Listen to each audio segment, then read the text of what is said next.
વંદે શ્રી પુરુષોત્તમં જ પરમં ધમ્માક્ષરં જ્ઞાનદં વંદે પ્રાગજભક્તમેવ મનઘં બ્રહ્મસ્વરૂપં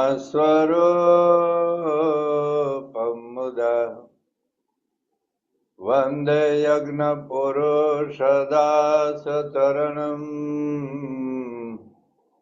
શ્રીયોગિરાજં તથા વંદે શ્રીપ્રમુખં મહંતગુણિનાં મોક્ષાય ભક્ત્યા સદા.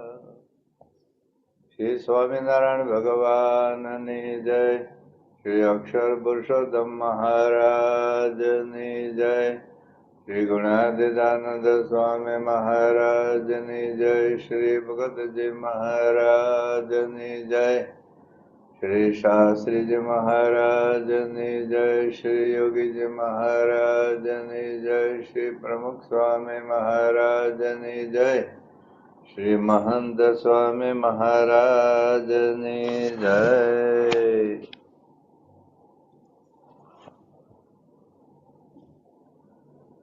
સ્વામિનારાયણ વચનામૃત ગરડા મધ્યનું 13મું તેજનું શ્રાવણ 1578 શ્રાવણ મધ્ય અમાવાસ્યાના દિવસ સ્વામી શ્રી સહજાનંદજી મહારાજ શ્રી ગરડા મધ્ય દાદા ખાચરના દરબારમાં શ્રી વાસુદેવ નારાયણના મંદિરની ઓસરીએ ચાકડા ઉપર વિરાજમાન હતા અને ધોળો ખેત પહેર્યો હતો તથા ધોળી ચાદર ઓઢી હતી અને મસ્તક ઉપર શ્વેત પાક બાંધી હતી અને પોતાના મુખારવિંદની આગળ મુનિ તથા દેશ દેશના હરિભક્તોની સભા ભરાઈને બેઠી હતી. પછી શ્રીજી મહારાજે પોતાના 2 ભુજ ઊંચા ઉપાડીને સર્વેને છાના રાખ્યા અને પછી પોતાના મુખારવિંદની આગળ સ્તુતિ કરીને બેઠા એવા જે સંત તે પ્રત્યે શ્રીજી મહારાજ એમ બોલ દેવા જે હે સંતો જે મોઢેરા હો અને વાતમાં સમજતા હોય આગળ બેસો. ના એક વાત કરું છું તે સર્વ ચિત્ત તેને સાંભળજો. અને આજે મારે વાત કરવી છે તે કઈ ધંધે કરીને નથી કરવી તથા માને કરીને નથી કરવી તથા પોતાની મોઢે વધારવા સારું નથી કરવી. એ તો એમ જાણીએ છીએ જે આ સર્વે સંત તથા હરિભક્ત છે તેમાં જે વાત કોઈને સમજાઈ જાય તો તેના જીવનું અતિ રૂડું થાય તે સારું કરીએ છીએ.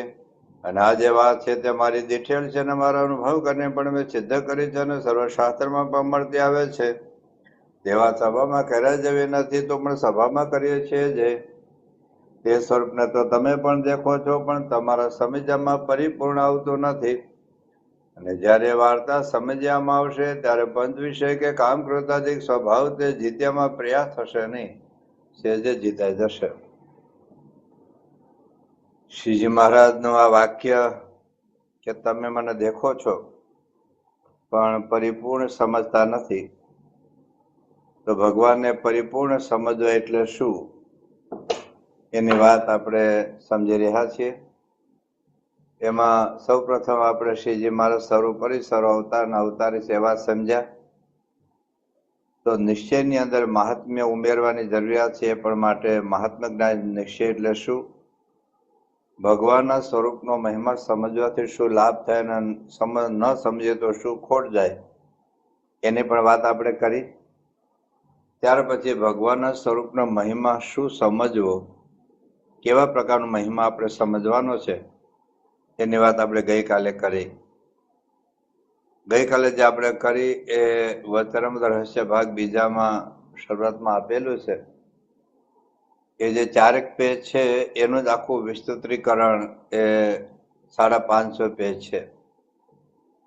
4 પેજનો જે મહિમા, ભગવાનનો મહિમા કેવી રીતે સમજે જે વાત કરી છે, ત્યાર પછીના જેટલું કઈ નિરૂપણ છે એ 4 પેજનું વિસ્તૃતીકરણ છે. એટલે ભગવાનનો યથાર્થ મહિમા સમજવો એ એટલે શું એની વાત આપણે એમાં કરી છે. એમાંના 2-3 મુદ્દાઓ આપણે જોવાના છીએ. એક તો આપણે સર્વોપરી સર્વ અવતારના અવતારી, એ તો ઠેઠ 10મું પ્રકરણ છે, પણ એની પહેલા ઘણી બધી વાતો એમાં આવે છે. તેમાં એક વાત છે, પરબ્રહ્મ છે, અનંત કલ્યાણકારી ગુણોથી યુક્ત છે. ભગવાનમાં ગુણો તો છે, આપણામાં ગુણો છે, પણ કલ્યાણકારી ગુણો હોવા જુદી વાત છે. હમણાં ભારતમાં તરખાટ મચાવ્યો છે વૈભવ સૂર્યવંશી.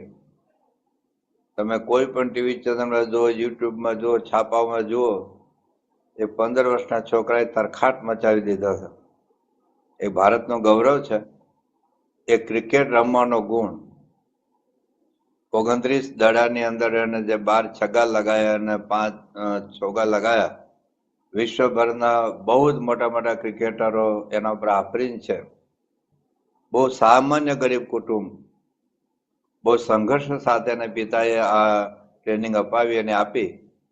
આજે કરોડોપતિ થઈ ગયો. એક ગુણ ખાલી શીખો, ક્રિકેટ રમવાનો. કોઈ ફૂટબોલનો ગુણ શીખે, કોઈ બાસ્કેટબોલનો, કોઈ એક્ટરનો. અબજોપતિ લોકો થઈ ગયા. એક લૌકિક ગુણ કહેવાય, કલ્યાણકારી ગુણ ન કહેવાય. એનાથી સત્તા મળે, સંપત્તિ મળે, સમૃદ્ધિ મળે, કીર્તિ મળે, પ્રતિષ્ઠા મળે, પણ એનાથી શાંતિ મળે એવું કઈ હોતું નથી. આખી દુનિયાની સંપત્તિ ભેગી કરનારાને પણ ક્યારે કોઈ પ્રકારની શાંતિ થઈ નથી. અમુક યુગ બરાબર છે, અમુક સમય બરાબર છે. એ જિંદગીનો દશકો કે અમુક સમય હોય છે, 4 દશકા હોય કે 5 દશકા હોય, પછી કોઈ પૂછતું નથી.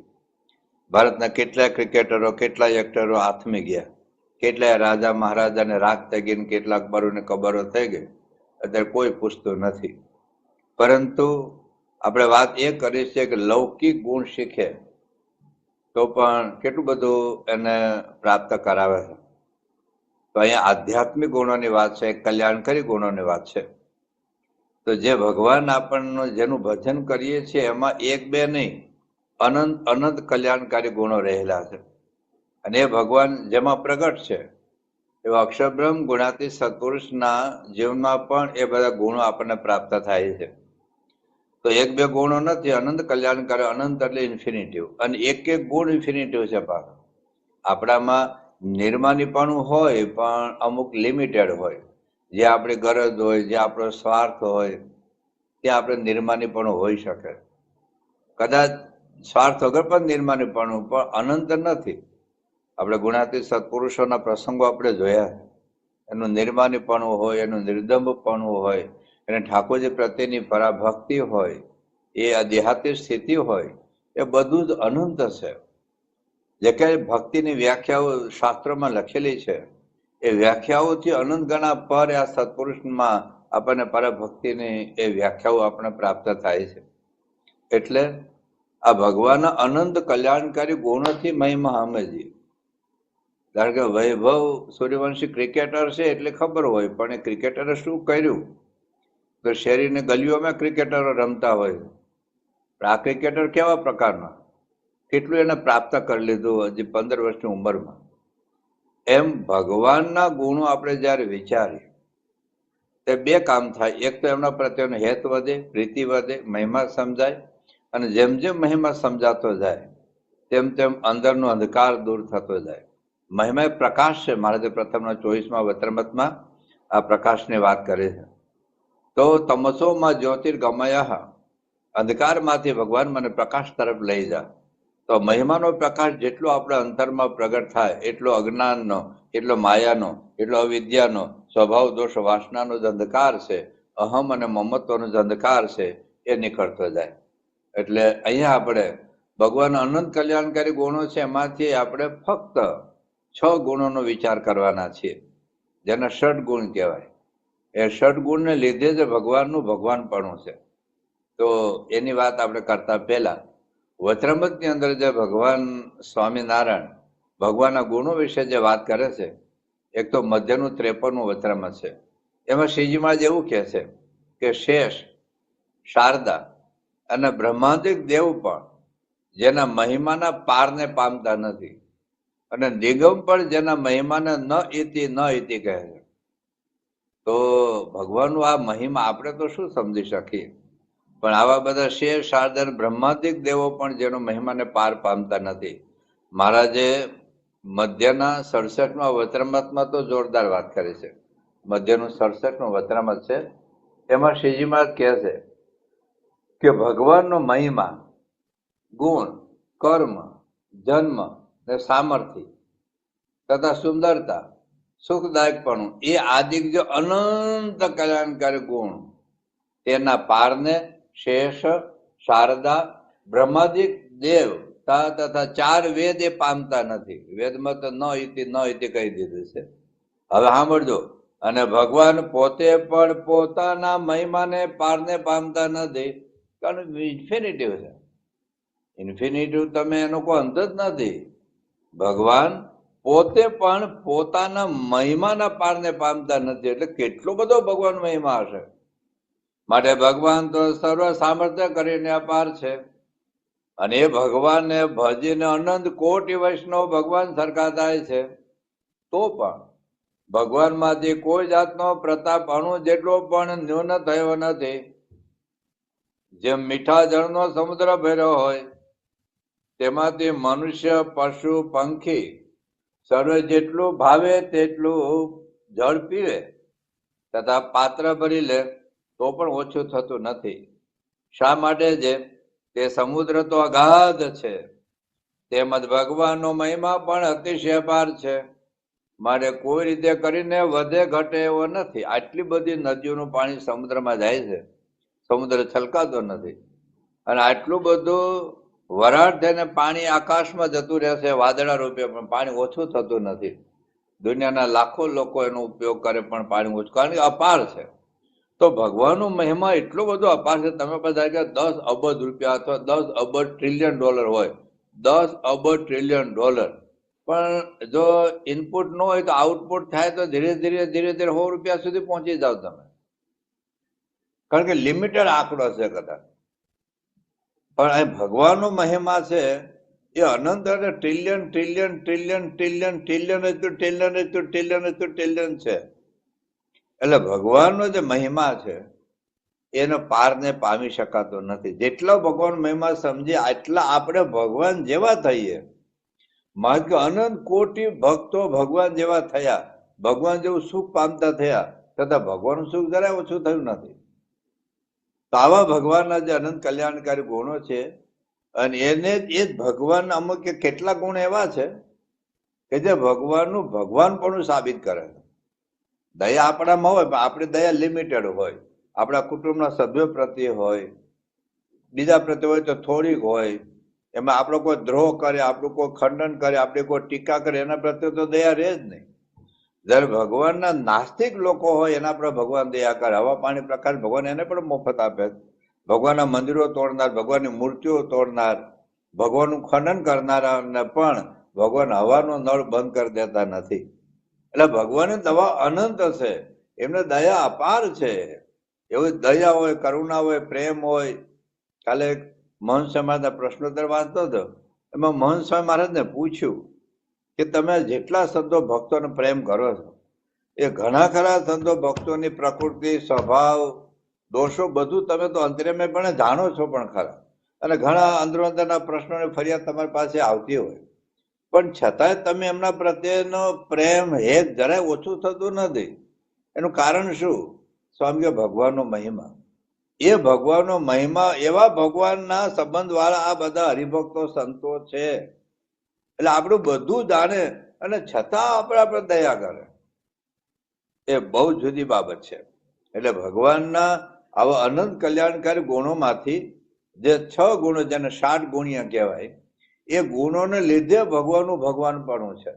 કારણ ભગ એટલે ઐશ્વર્ય. જેમ ધનવાન એટલે જેની પાસે ધન હોય ને એને ધનવાન કહેવાય. ગુણવાન જેની પાસે ગુણ હોય ને ગુણવાન કહેવાય. વિદ્યાવાન જેની પાસે વિદ્યા હોય ને વિદ્યાવાન કહેવાય. એમ ભગવાન જેની પાસે ભગ હોય, ભગ એટલે ઐશ્વર્ય. તો 6 પ્રકારના ઐશ્વર્ય જેની પાસે હોય એને ભગવાન કહેવાય. એનો શ્લોક આપણે છેલ્લે બોલીશું. તો ભગવાનના જે 6 મુખ્ય ગુણો છે, જેને લીધે, અને આ ગુણો અસાધારણ છે, આ ગુણો અદ્વિતીય છે, આ ગુણો અપેરેલલ છે. એ પ્રકારના ગુણો એટલી મર્યાદામાં જે ગુણો છે બીજામાં કોઈ ના હોય. આપણામાં હોય પણ આપણી લિમિટ હોય. ભગવાનને અનલિમિટેડ બધા ગુણો છે, અને ગુણોમાં પાછા દોષો નથી. એ અમાયિક ગુણો છે, એ દિવ્ય ગુણો છે, અને એ ગુણોથી અનંત જીવનનું કલ્યાણ થાય. એટલે એટલા માટે કલ્યાણ કરનાર ગુણો હોય છે. તો આ ભગવાનનો મહિમા એ સમજવા માટે આ 6 પ્રકારના ગુણોનો વિચાર કરીએ. આપણે બધા પ્રસંગો નથી લેવાના, કારણ કે પ્રસંગો તો બહુ છે, પણ એમ છતાં આ 6 પ્રકારના ગુણોને એક નોટમાં નોંધ કરીને પછી જ્યાં તમે ભગવાન સ્વામિનારાયણનું જીવન ચરિત્ર વાંચો, અથવા ગુણાતીતાનંદ સ્વામીનું, અથવા ભગતજી મહારાજ, અથવા શાસ્ત્રીજી મહારાજનું, યોગી બાપાનું કે પ્રમુખ સ્વામી કે મહંસાના પ્રસંગો આપણે જયારે વાંચીએ ત્યારે એ પ્રસંગો આ 6 ગુણોમાં મૂકી દેવાય. અને જેમ જેમ આપણે કદાચ કથામાં સાંભળ્યા હોય, કદાચ આપણે વાંચેલું હોય, અથવા આપણે પોતાને કંઈક અનુભવ થયો હોય, એ પ્રસંગો જો આની અંદર આપણે મૂકતા જઈએ તો આપણને આ ભગવાનના મહિમાનો વિચાર કરવો. ઘણી વખત આપણે કહે કે 15 મિનિટ પ્રાપ્તિનો શું વિચાર કરવો? તો પ્રાપ્તિ તો છે જ, પણ એ પ્રાપ્તિને આવા જુદા જુદા દ્રષ્ટિકોણથી આપણે વિચાર કરી શકીએ. તેમાં પેલો ગુણ છે જ્ઞાન. જ્ઞાન એટલે જાણવું.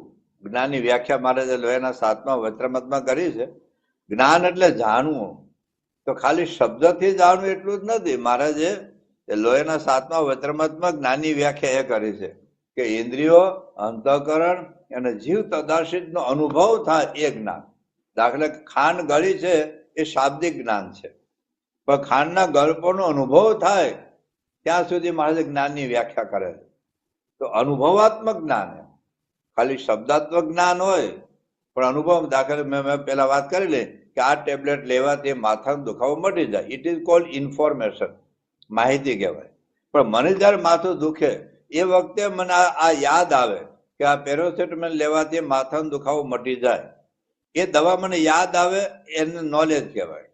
અને દવા લઉં મારા માથાનો દુખો ઉતરી જાય ને વિઝડમ કહેવાય, અનુભૂતિ કહેવાય. એમ ભગવાન કરતા છે આપણે જાણીએ છીએ, પણ જયારે મારું કોઈ અપમાન કરે અથવા મારો ધંધો ખોટમાં જાય એટલે કુટુંબમાં કોઈક પરિવારનું મૃત્યુ થાય, એ વખતે મને ભગવાન કરતા યાદ આવે કે ભગવાન કરતા છે એટલું જ નહીં, ભગવાન જે કરે છે ભૂતમ યચ્ચ ભવદ્યચ્ચ યદેવાગ્રે ભવિષ્યતિ સર્વમ તન્મ હિતાય સ્વામિનારાયણ ઈચ્છાતઃ. મહંસા મહારાજે સત્સંગ દિશા ગ્રંથના 152 શ્લોકમાં લખેલું છે. બાકી તો બધા ભગવાન કરતા, પણ પોતાના પગ નીચે જ્યાં રહેલો આવે એ વખતે ભગવાન કરતા છે એવું યાદ આવે, એને જ્ઞાન કહેવાય. પેલી માહિતી કહેવાય, પછી આ જ્ઞાન કહેવાય. અને એ જ્ઞાનને લીધે મને સ્થિરતા રહે, ક્ષમતા રહે, મારી શાંતિ ન જોખમાય, મને કોઈના પ્રત્યે દ્વેષ ભાવ ન થાય, કોઈના પ્રત્યે શત્રુભાવ ન થાય. અને એ પ્રકારની સ્થિતિ એને મહારાજ વિઝડમ કહે છે, એને મહારાજ જ્ઞાન કહે છે. લોહીનું 7મું વચનામૃત છે. ફરી વખત વાંચું લોહીનું 7મા વચનામૃતની અંદર મહારાજ જ્ઞાનની વ્યાખ્યા કરે છે. એટલે ઘણા બધા, કોઈને આખું ભાગવત મોઢે હોય, કોઈને આખું રામાયણ મોઢે હોય, કોઈને આખું વચનામૃત મોઢે હોય, એનાથી બહુ પ્રભાવિત થવાની જરૂર નથી. સારું છે ને, ગોખવું છે એટલું બરાબર છે, પણ જ્ઞાન તો જુદી વાત છે. તો ઇન્દ્રિયો, અંતઃકરણ તથા અનુભવ એ ત્રણે કરીને યથાર્થપણે પ્રત્યક્ષ ભગવાનને જાણે. ઇન્દ્રિયો, દાખલા તરીકે આંખથી આપણે જોઈએ, કાનથી આપણે સાંભળીએ, અથવા તો જીભથી આપણે બોલીએ. ઇન્દ્રિયો, અંતઃકરણ મન, બુદ્ધિ, ચિત્ત, અહંકાર. ઇન્દ્રિયો, અંતઃકરણ તથા અનુભવ એ ત્રણે કરીને યથાર્થપણે પ્રત્યક્ષ ભગવાનને જાણે ત્યારે પૂરો જ્ઞાની કહેવાય. બાકી અધૂરો જ્ઞાની, પા જ્ઞાની, અડધો જ્ઞાની, એવી વાત મહારાજે 2 વચનામૃતમાં કરી છે. પ્રથમનું 52મું વચનામૃત છે અને વડતાલનું 2જું વચનામૃત છે. ટૂંકમાં આપણને અનુભવ થાય ને એ જ્ઞાન છે. તો ભગવાનને જો જ્ઞાન છે એ ખાલી માહિતી નથી, ભગવાન પાસે એના અનુભવ છે, પ્રત્યક્ષ અનુભવ છે.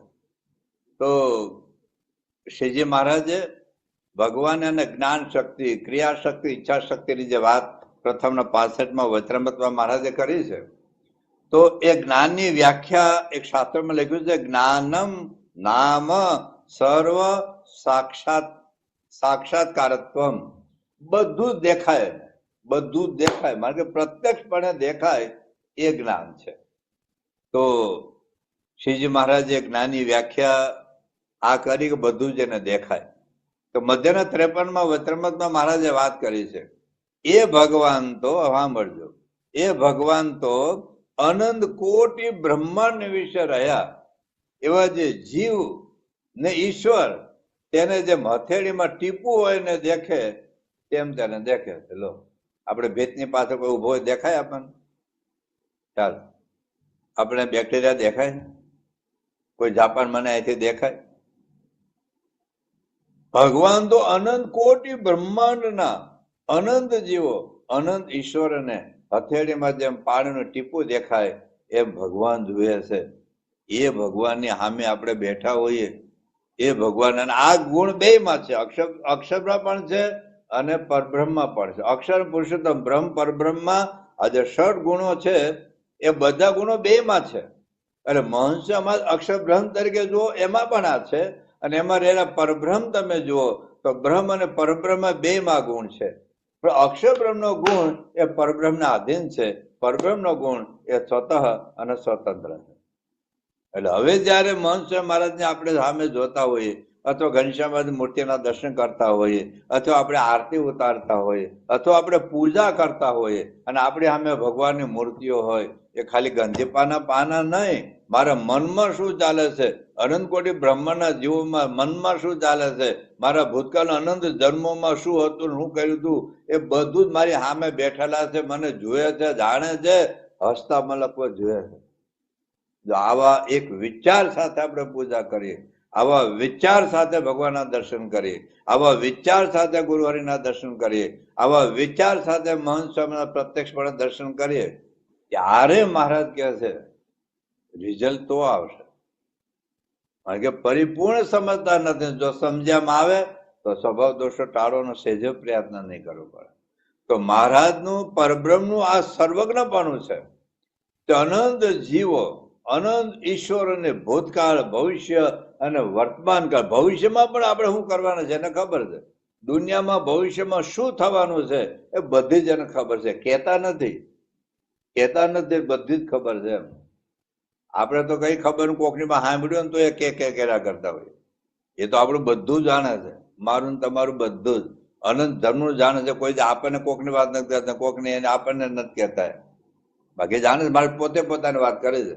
જેતર પણ 5મું વચરામાં છે, જો એમાં મહારાજ એવી વાત કરે છે, હું શબ્દ વાપર્યો છે. હું તો ભૂત, ભવિષ્ય અને વર્તમાન એ ત્રણેય કાળને વિશે સર્વ ક્રિયાને જાણું છું. એટલે સાંભળજો, હું તો ભૂત, ભવિષ્ય ને વર્તમાન જે કઈ ગોટાળા વાળીને આપણે મહંત સ્વામી પાસે ગયા હોય ને તે બધી ખબર છે. એ દયા છે, આપણે કરુણા છે કે આપણને માફ કરતા રહે છે, માફ કરતા રહે છે. પણ જો આ એક અનુસંધાન હોય કે ભગવાન મને બધું જોયે છે, તો અઘટિત કર્મ, આજ્ઞા બહારનું કર્મ ન થાય. હું તો ભૂત, ભવિષ્ય અને વર્તમાન એ ત્રણે કાળને વિશે ક્રિયાને જાણું છું. હવે મારે શું કે છે, આ બેઠા થતા પણ સર્વને જાણીએ છીએ. અધ્યાત્મ પણ મહારાજ બેઠા છે, અને માતાના ઉદર વિશે હતા તે દિવસે પણ જાણતા હતા. વાતો ગજબની વાત છે. આપણે નાના બાળક, અત્યારે આપણે કશું દુનિયાનું જાણતા નથી. છાપા દ્વારા જાણીએ, ટીવી ચેનલો દ્વારા જાણીએ, યુટ્યુબ દ્વારા જાણીએ, પણ આપણને હસ્તામાં લગવા નથી દેખાતું. માતાના ગર્ભમાં તો ત્યારે જાણતો હતો, અને ઉદરના વિશે નહોતા આવ્યા તે દિવસ પણ જાણતા હતા. એટલે ભગવાન કે આપણી જેમ આવીને ભગવાન નથી થયા, સાધના કરીને ભગવાન નથી થયા. ભગવાન તો અનાદિથી છે. એટલે મહારાજને બધું દેખાય છે. મહારાજે 2 વચરામૃતમાં વાત કરી છે. તો પ્રથમ છે, હું જે તમને વાત કરું છું તો પ્રત્યક્ષ દેખીને કરું છું. પ્રથમના 64માં વચરામૃતમાં મહારાજ આ વાત કરી છે. મધ્યના 13માં 2 વખત આગળ આપણે જોઈ ગયા. હું જે તમને વાત કરું છું તો પ્રત્યક્ષ નજરે જોઈને તમને કહું છું. સાંભળેલું, ગોખેલું, વાંચેલું, વિચારેલું વાત નથી કરતા. મોટાભાગના લેખકો, કવિઓ બધા પોતાના બુદ્ધિના દોઢ તર્ક વિતર્ક વિચારીને બધું બોલતા હોય, લખતા હોય, પણ જાત અનુભવ પ્રત્યક્ષ જોઈને મહારાજ વાત કરતા હોય તો એમાં પછી શંકા આપણને હોય નહીં. તો ભગવાનનું આ જ્ઞાન છે. ભગવાનના જ્ઞાનની કેટલીક વિશેષતાઓ છે. આપણને પણ અમુક જ્ઞાન હોય છે, ઘણું બધું જ્ઞાન હોય. ખાવાનું જ્ઞાન હોય, પીવાનું જ્ઞાન હોય, કોકને બાટલીમાં પૂરીને બુશ મારવાનું જ્ઞાન હોય, ઓપરેશન કરવાનું જ્ઞાન હોય, કઢી બનાવવાનું જ્ઞાન હોય, હાર્મોનિયમ વગાડવાનું જ્ઞાન હોય, ક્રિકેટ ખેલવાનું જ્ઞાન હોય. ઘણા બધા જ્ઞાન આપણને હોય છે, અને સાચું પણ જ્ઞાન, ઘણું સારું જ્ઞાન. આ તો મેં કટાક્ષમાં જુદી વાત કરી, પણ ભગવાનનું જ્ઞાન અને આપણા જ્ઞાનમાં તફાવત શું છે? પેલો તફાવત એ એક સાથે જાણવા પણ. મેં ગઈકાલે વાત કરી હતી, ધારો કે 10 જણા એક સાથે આપણા ફોનમાં વાત કરે, એક ફ્રેન્ચ ભાષામાં બોલતો હોય, એક ઉર્દુ ભાષામાં બોલતો હોય, એક જર્મન ભાષામાં બોલતો હોય, એક તામિલ ભાષામાં, તેલુગુ ભાષામાં, ગુજરાતીમાં, પંજાબી ભાષામાં બોલતા હોય એક સાથે, તો આપણું બધું એક સાથે સમજી શકીએ ખરા? સમજી શકીએ આપણે? બધાના જુદા જુદા પ્રશ્નો હોય ને એકી સાથે બધા બોલે અને એકી સાથે આપણે સાંભળી શકીએ. પાછું દરેકનો કોઈ ખેતીનો પ્રશ્ન પૂછ્યો, કોઈ દીકરાનો, કોઈ હાડીનો પ્રશ્ન હોય, કોઈના રાજકારણનો પ્રશ્ન હોય, કોઈને પેટના દુખાવાનો પ્રશ્ન હોય. 10 જણા એકી સાથે જુદી જુદી ભાષામાં પ્રવચન આપણને કઈક રજૂઆત કરતા હોય તો આપણે એકી સાથે સાંભળીને એકી સાથે સોલ્યુશન આપી શકીએ. હવે ભગવાનનો વિચાર કરો, આ બ્રહ્માંડના કેટલા જીવો ભગવાને પોતપોતાની ભાષામાં પ્રાર્થના કરે છે. ભગવાન એકી સાથે સાંભળે છે ને એકી સાથે બધાને જવાબ આપે. એક સાથે જાણવા પણ, એક અનંત કોટી બ્રહ્માંડના જીવો, ઈશ્વરનો ભૂત, ભવિષ્ય, વર્તમાન બધું જાણવા પણ, એટલે એક સાથે જાણવા પણ અને સર્વેને જાણવા પણ. આપણા ઘરમાં 10 જણા હોય ને, 10 જણાને ઓળખવા સમજવા બહુ અઘરા. કોઈ કંપનીના તમે ડાયરેક્ટર હો અને 5000 એમ્પ્લોઈઝ હોય તો 5000 એમ્પ્લોયના નામની વાત તો જોવા દો, એને ફેમિલી શું ખબર છે આપણને? શું ભણેલા છે કશું? ઘણી તો મળવાનો ટાઈમે ન હોય, જાણતા ન હોય, કશું ન હોય. તો એક સાથે આટલા બધા લોકોના સ્વભાવ, પ્રકૃતિ, દેહભાવ, એના ગુણો, સદગુણો બધું જ એ જાણે છે અને પ્રત્યક્ષ જાણે છે. પાછું આજે દાખલા તરીકે મેં હમણાં તમને કહ્યું કે વૈભવ સૂર્યવંશી 29 દાડાની અંદર 12 એને છગ્ગા લગાવ્યા, 5 એને ચોગ્ગા લગાવ્યા, 97 રન કર્યા. આ મેં તો પ્રત્યક્ષ જોયું જ નથી, મને કોઈ કીધું અથવા મેં વાંચ્યું. પ્રત્યક્ષ મેં તો હાજર જ નહોતો અને મેં તો ટીવી ચેનલ, મને બહુ ક્રિકેટમાં બહુ ઓછો રસ. પણ ભગવાન તો આપણે તો ટીવીનું માધ્યમ લઈએ, યુટ્યુબનું માધ્યમ લઈએ, મીડિયાનું માધ્યમ લઈએ. ભગવાને કોઈ માધ્યમ જરૂર નથી. આપણે તો આંખનું પણ માધ્યમ લેવું પડે. આંખ દ્વારા જોઈ શકે ભગવાન, આંખ વગર પણ જોઈ શકે, આંખ વગર જોઈ શકે, કાન વગર સાંભળી શકે. અચક્ષુ પશ્યતિ એવું લખ્યું છે ઉપનિષદમાં. અશ્રોત્રમ શૃણોતિ એટલે કાન વગર સાંભળે છે. અચક્ષુ પશ્યતિ આંખ વગર જોયે છે. આ ઉપનિષદના મંત્રની વાત કરું. અપાણીપાદમ એ પગ વગર ચાલી શકે છે. કેવું કહેવાય? એટલે ભગવાન પ્રત્યક્ષવદ આમ હથેળીમાં આપણે જોતા એમ જાણે.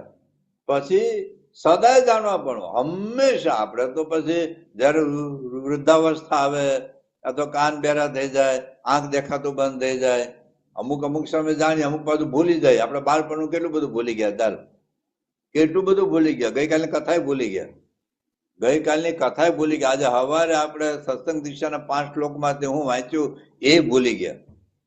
કેટલું બધું ભૂલી જઈએ છીએ આપણે. ત્યારે ભગવાનનું તો સદા જાણવા પણ, એને એના જ્ઞાનમાં ક્યારે ઓટ આવતી નથી, એનું જ્ઞાન ક્યારે ઓછું થતું નથી, એનું જ્ઞાન ક્યારે ભૂલાઈ જતું નથી, એના જ્ઞાનમાં કઈ ભેળસેળ આવતી નથી. કારણ કે આપણે કોમ્યુનિકેશન એક ગેમ રમાય છે. એક વાક્ય બોલ્યા હોય અને એક માણસને ઉભો સામે રાખે, એ વાક્ય તું સાંભળી લે. પછી બીજા બોલે તું આ વાક્ય એને કહે. પછી એમાં બે વાક્યો, 2 શબ્દો ઉમેરાઈ જાય કે તું ત્રીજાને કહે, એમાં 3 શબ્દો ઉમેરે, એ ચોથાને કહે, 5માને કહે. 20મી વ્યક્તિ પાસે વાક્ય આવે ને તો એનું બધું બદલાઈ ગયું. રૂપ, રંગ, આકાર, શબ્દો, ભાવાર્થ, તાત્પર્ય બધું જ બદલાઈ ગયું હોય. 20 વ્યક્તિને એકનું એક વાક્ય, એકબીજાને કે બીજો ત્રીજાને કહો, ત્રીજાને ચોથો, કેટલું બધું બદલાઈ જાય. તો આપણે એકાગ્રતાથી સાંભળી શકતા નથી, એકાગ્રતાથી ગ્રહણ કરી શકતા નથી, એકાગ્રતાથી આપણે જાળવી શકતા નથી. નથી સાંભળી શકતા, નથી પકડી શકતા, નથી જાળવી શકતા. જ્યારે ભગવાનનું જ્ઞાન છે એ સદાય છે, એ ઓછું થતું નથી કોઈ પણ માયાના આવરણથી. પછી સ્વતઃ જાણવા પણ. આપણે કોઈ કે ફલાણું બીડી પીએ ત્યારે ખબર પડે, કે ફલાણે આ પ્રકારની સેવા કરી ત્યારે ખબર પડે. ભગવાન તો એને કોઈને કહેવાની જરૂર નથી, કોઈ મીડિયાની જરૂર નથી, કોઈ સાધનની જરૂર નથી. એ સ્વતઃ જાણવાપણું છે અને યથાર્થ જાણવા, જેમ છે એમ.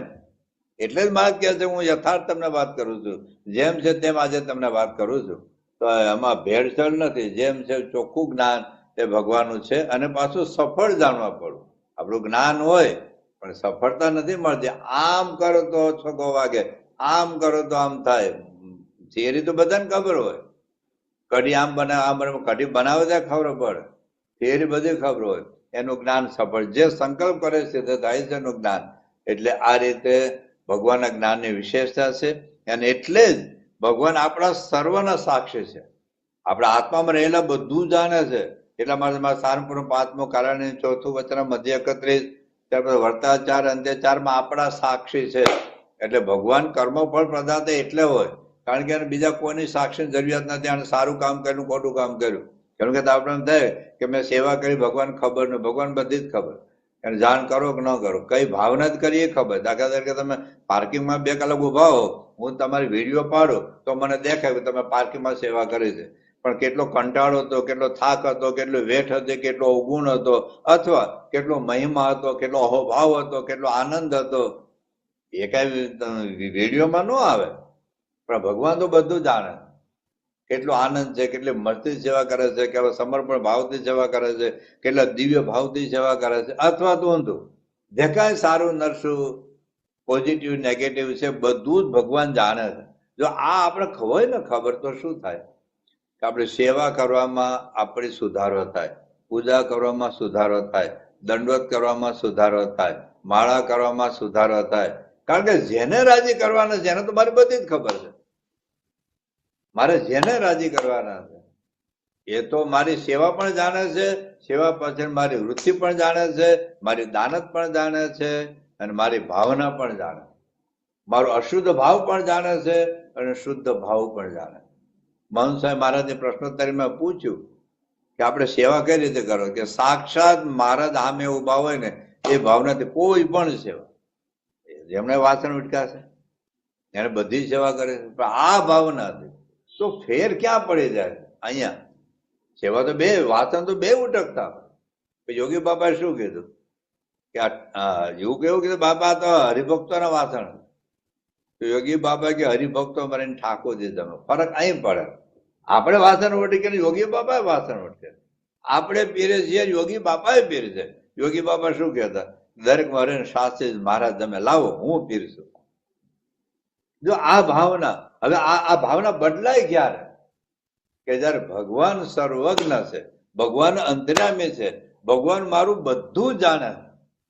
આ ભગવાનનો મહિમા સમજો. મારે કહ્યું કે તમે આ સ્વરૂપ જાણો છો, પણ પરિપૂર્ણ જાણો. એટલે જો આ રીતે ભગવાનના જ્ઞાન આપણે સમજીએ, ભગવાન સર્વજ્ઞ છે, ભગવાન અંતર્યામી છે, તન કી જાને મન કી જાને, જાને ચિત્ત કી ચોરી, इसके आगे क्या छिपा जिसके हाथ में दोरी. આપણે ભૂલી જઈએ એ વખતે જયારે આપણે કંઈક આપણે કુકર્મ કરીએ, કંઈક અઘટિત કરીએ, આપણને લાગે ભગવાન ક્યાં ખબર, કોકને ક્યાં ખબર, પણ ભગવાન બધી ખબર. એટલે આ પ્રકારનું જો જ્ઞાન આપણને હોય કે ભગવાન આવા જ્ઞાને છે, સત્પુરુષ આવા જ્ઞાન, એ તો ઢાંકવામાં જ પ્રયત્ન કરશે. એનું તો મહારાજે પંચાનન સ્વતમ લખ્યું, જયારે આમ આંકડા ઉતારવા થઈ જાય ને ત્યારે જ્ઞાન એનું સામર્થ્ય બહાર આવે. બાકી તો બતાવે નહીં, આપણી જેમ બતાવ્યા ન કરે. પણ આપણે પૂછે કે ધંધો કેમ ચાલે છે, વ્યવહાર કેમ ચાલે છે, આ મંદિરનું શું છે, આપણને નક્કી કરીને ગયા કે બાપા સર્વજ્ઞ છે, છતાં આપણે 10 પ્રશ્ન પૂછે. એટલે એનું જે જ્ઞાન છે ને આપણે એ ઢાંકતા જ ફરે છે. પણ એમાં આપણે આંતરિક સમજણ આ હોય કે બાપા બધું જાણે છે, છતાં મને પૂછે છે, પણ એ ખાલી મારા પ્રત્યે એને હેત થાય, મને એમના પ્રત્યે હેત થાય, એના માટે આપણે કેટલું સાચું ખોટું બોલીએ છીએ ખબર પડે. પણ મૂળ ટૂંકમાં ભગવાન સર્વજ્ઞ છે, સર્વમ જાનાતિ સર્વજ્ઞ એવા ભગવાન છે. એક ગુણ આ છે જ્ઞાન.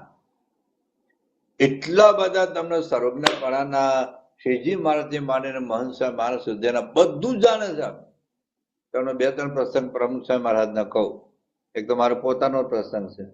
સ્વામી અમારા ઘેર આવેલા એ વખતે તો કોઈ કલ્પના જ નહોતી કે સ્વામી આવે. પણ મને પણ હતું કે પ્રમુખ સ્વામી મહારાજ તો પૈસાદારની ત્યાં જાય, ગરીબોને ત્યાં કોણ જાય. પણ મારા મનમાં તો કદાચ જો સ્વામી આવશે, મને ત્યાં વિદ્યાનગરમાં સાધુજન સ્વામી છે, એ વખતે પોતે જય કૃષ્ણ ભગત હતા, હું જયારે ભણતો હતો ત્યારે એમણે વાત કરી, ના સ્વામી આવશે તો વાત કરજે ગોંડલ. એટલે ગોંડલ વાત કરવાનો હતો, પણ મારા મનમાં હતું કે સ્વામી આવશે જ નહીં. પણ કદાચ જો આવે તો રાત્રે આવે તો સારું, કારણ દિવસે તો કાઠિયાવાડમાં દિવાળી પછી આસપાસ કોઈ ન હોય, બધા ખેતરમાં જ હોય, છોકરા પણ બધા ખેતરમાં જ હોય. એટલે સ્વામિનારાયણ સાધુ કોઈ ઘેર આવેલા જ નહોતા, ગામમાં કોઈ આવેલા નહીં. મેં તો જિંદગીમાં સ્વામિનારાયણ સાધુ જોયા જ નહોતા. એટલે ભણવા આવ્યો ગોંડલ પછી ખબર પડી. તો પછી મારા મનમાં તો રાત્રે આવ્યો તો સારું, પણ પછી સવારે મેં સ્વામીને વાત કરી તો વિવેક સાગર સ્વામીએ બાણું છે બધે ના જ પાડી દીધી કે સ્વામી એના ગામમાં કોઈ સત્સંગ નથી, ઘરમાં કોઈ સત્સંગ નથી, આ છોકરો ખાલી વિદ્યાનગર ભણે છે, અન્નકૂટનો પ્રસાદ ત્યાંથી લઈ જશે, તમારે જવાની કઈ જરૂર નથી. મેં પેલા પ્રસંગ આખો કીધેલો, પણ પછી સ્વામી કે આપણે જવું છે. તો વિવેક સાગર સ્વામી કહેલા કે તારું ઘર કેટલું દૂર થયું? મેં કે 25 કિલોમીટર. તો કે સ્વામી આપણે સવારે નાસ્તો કરીને નીકળીએ, પાછા આવી જઈશું, સાંજે 4 વાગે જઈને આપણે આવી જઈશું. સ્વામી કે ના, મારે ત્યાં રાત રોકાવું, મારે ત્યાં રાત રોકાવું છે. આપણે 5 વાગે ત્યાં પહોંચીએ, 5 વાગે નીકળીએ, ત્યાં 7 વાગે પહોંચીએ, બીજા 2 ગામ કરી, અને પછી આપણે બીજે દિવસે સાંજે આપણે નીકળીશું. તો મારા મનનો સંકલ્પ સ્વામી રાત્રે આવતો સારું, એ સ્વામી જાણી ગયા. આપણને ખબર હશે કે આપણે ગાંધીનગર આતંકવાદ થયેલો.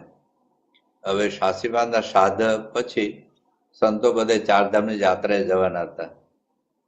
તો 1987માં બાપા પણ આ બધી ચારધામની યાત્રા ગયેલા. તો એની પહેલા વિડીયો સ્વામી હાજે જમતા હતા પ્રમુખ સાહેબ મહારાજ, અને બધા સંતો પણ આવી ગયેલા જે યાત્રામાં જવાના હતા, અને શાસીબાદના સાધક પછી બધા નીકળવાના હતા. એટલે એ વખતે શું થયું કે આ જૂની જે વિડીયો હતી એટલે બધા સંતોને સ્મૃતિ થાય, જે નવા સંતો જવાના હતા, અને બધા જૂના સંતોને પણ સ્મૃતિ થાય. એટલે એ વિડીયો બતાવતા બધા વિડીયો જોઈ લીધી. બાપા કે આ વિડીયો જોઈ લીધી ને તમારે ચારધામની યાત્રા થઈ ગઈ. શું બોલ્યા કે ચારધામની યાત્રા થઈ ગઈ. અરે એ તો કોઈને કલ્પના નહોતી સ્વામી આવું બોલ્યા. પછી શું થયું કે ભગવતીનું સ્વામી અને સર્વમંગલ સ્વામી શાસીબાદના સાધના આગલા દિવસે આવ્યા. કારણ કે એ લોકો ત્યાં મેળાવની અંદર શાસીબાદ સાધક કરે દર વખતે, કારણ કે ત્યાં શાસીબાદ પ્રગટ થયેલા. એટલે આગલા દિવસે આવેલા એટલે શાસીબાદ કે લાવ દૂધ પાક આપણે પટેલને એટલે ભગવતીના સ્વામીને આપી દે પ્રસાદ. એટલે એમને પ્રસાદ આપ્યો. સ્વામી કે આપણો શાસીબાદ શ્રાદ્ધ પર્વ ઉજવાઈ ગયું. આ 2 વાક્ય બોલ્યા. આગળ 2 દિવસ પહેલા સ્વામી કહ્યું કે આપણે ચારધામની યાત્રા બધાને થઈ ગયા, વિડીયો જોઈ લીધી ને થઈ ગઈ. ને આ એક સંતને સ્વામી 2 સંત સર્વમંગલ સ્વામી અને ભગવતીના સ્વામીને દૂધપાક આપ્યો. સ્વામી કે આપણે શાસ્ત્રનું શ્રાદ્ધ ઉજવાઈ ગયું. અને એ બધા નીકળી ગયા અને આતંકવાદ થયો. આતંકવાદ થયો એટલે પછી શું થયું, શાસ્ત્રબાદનો દૂધપાક બધું બનાવી દીધેલો, પણ આવો આતંકવાદ અને આટલા બધા મૃત્યુ પામ્યા એટલે ઉત્સવ તો થાય નહીં. એટલે પછી આપણે ઉત્સવ બંધ રાખ્યો. એટલું જ નહીં, યાત્રા પણ બંધ રાખી. સ્વામી તો જાણતા હતા. અને આવું જ ક્યારે થયું પાછું કે સ્વામીની જન્મ જયંતિ 2008માં મુંબઈની અંદર ઉજવવાની હતી. ધામધૂમ બધી જ તૈયારી હતી, બધું જ. પણ એમાં સ્વામી 2-3 વખત વચ્ચે હિંટ આપેલી કે આપણો ઉત્સવ થઈ ગયો, ઉત્સવ ઉજવાઈ ગયો, ઉત્સવ પૂરો થઈ ગયો. પછી બધો એમાં આતંકવાદ એટેક આવ્યો તાજ હોટેલમાં, ઘણા બધા મૃત્યુ પામ્યા, એટલે આપણે મુંબઈનો ઉત્સવ બંધ રાખ્યો. એટલે પછી બધા વાઇન્ડઅપ કરીને નિખિલેશ સ્વામીને બધા મુનિ સ્વામી બધા સ્વામી બોચાસણ હતા અને ત્યાં તિથલ. એટલે સ્વામીને વાત કરી, સ્વામી તમે આવું બોલ્યા હતા પણ અમને કઈ ખબર ન પડી કે સ્વામી આપનો કહેવાનું તાત્પર્ય છે. આપ ચોખ્ખું કહી દેતા હોય તો એટલી તૈયારી ન કરીએ. કારણ કે મેં ચોખ્ખું જ કીધું, પણ તમે મને કોને એમ. પણ એટલે એને બધી જ ખબર હોય છે, આતંકવાદ ક્યારે શું આવવાનું છે બધી ખબર હોય છે. પણ એ દરેકને પોતપોતાના કર્મનું ફળ આપવાનું હોય, કેટલાકને કસોટી કરવાની, કેટલાકને ધીરજ જોવાનું હોય, કેટલાકને નિષ્ઠા જોવાની હોય. તો એના એક કામ કરીને અમે ઘણા બધાનું કામ કરી દેતા હોય.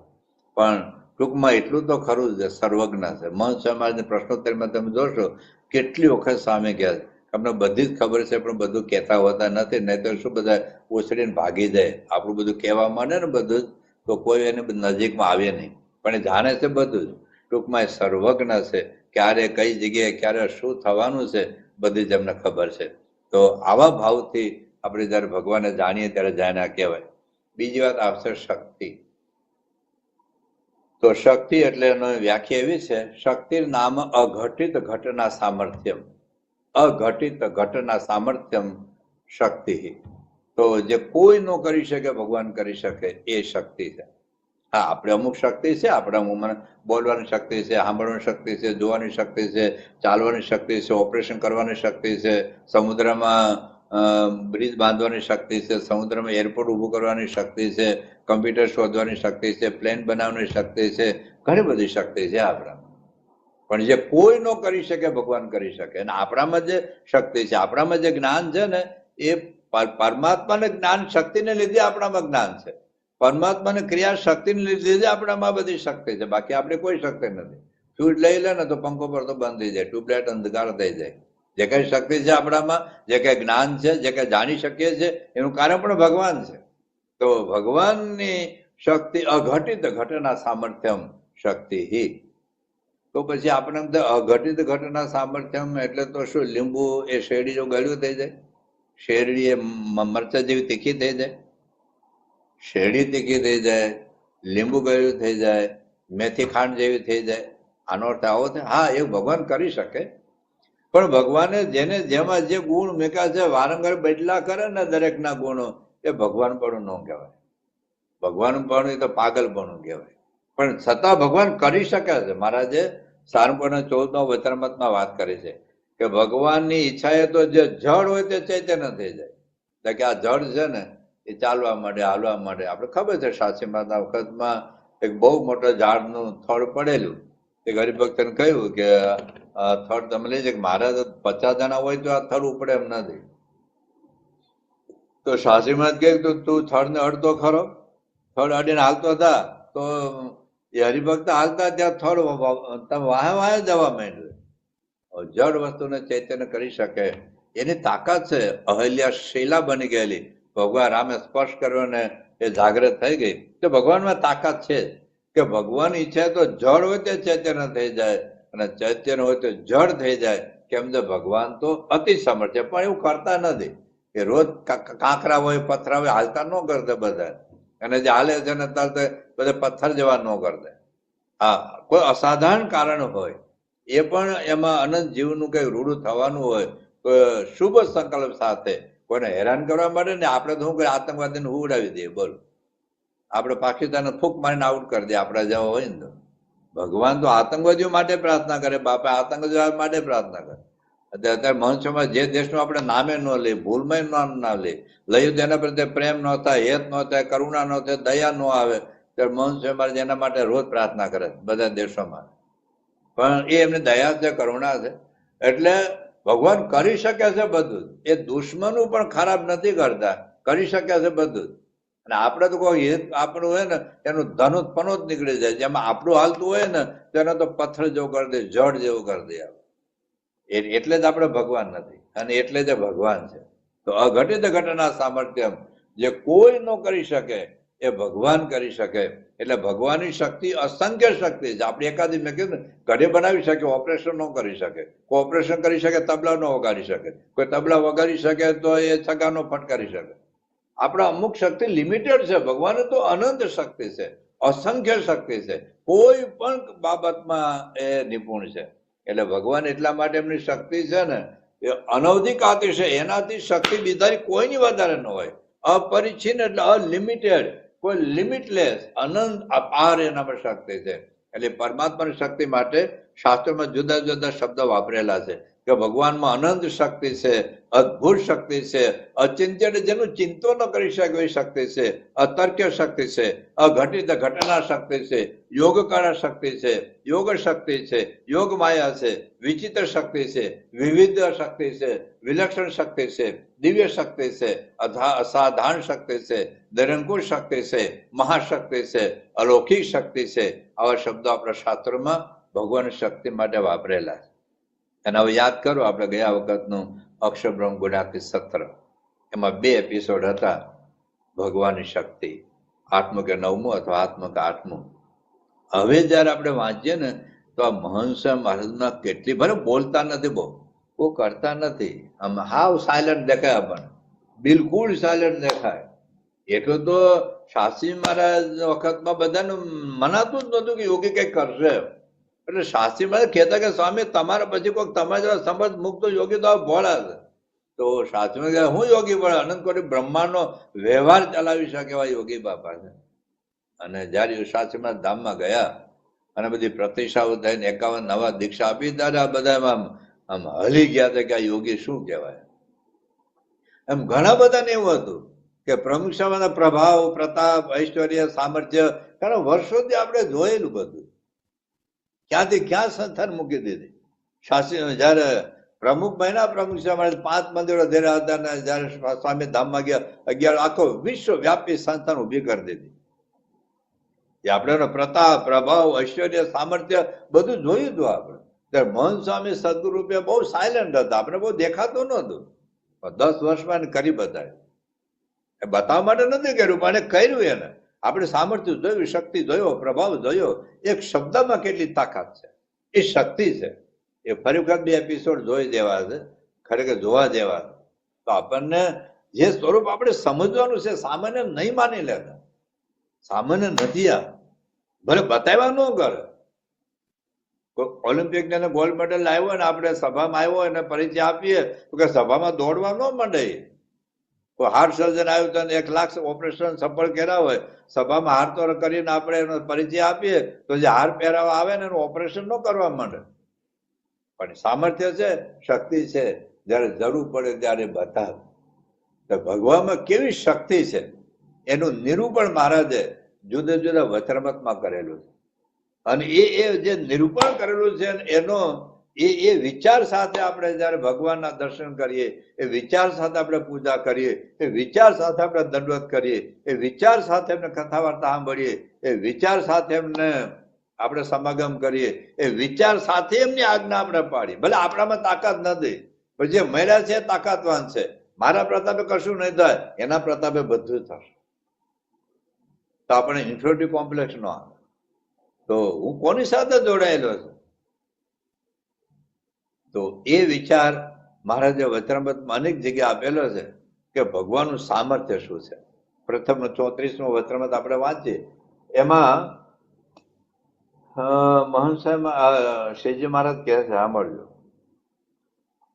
તો જે દિવસથી પરમેશ્વર આ જગતની સૃષ્ટિ કરી છે, જે દિવસથી એ દિવસથી એવી કળ ચડાવી મૂકી છે જે ફરીથી પરમેશ્વરનો દાખલો કરવો પડે નહીં. અત્યારે આપણે ને અમુક ઓટોમેટિક મશીન ચાલ્યા જ કરે, પછી આપણે દર વખતે હેન્ડલ ન મારવું પડે. અત્યારે આ ટેકનોલોજી છે એટલે આપણે મનાય, બાકી આપણે મનાય જ નહીં. તો પરમેશ્વરનો દાખલો કરવો પડે નહીં. અને સંસારની જે વૃદ્ધિ કરવી તે પોતાની મહેનત થયા જ કરે, તો ફેર ચડાય જ મૂકે. એક વખત હેન્ડલ માર દેતો ને, અમે કાઠિયાવાડ પેલા મશીનો આવતા હતા, હેન્ડલ માર દે પછી મશીન આયલા રાખે.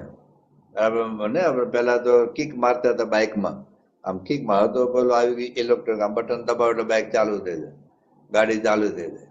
પણ એક વખત ચાલુ થઈ ગયા પછી ચાલુ રહે.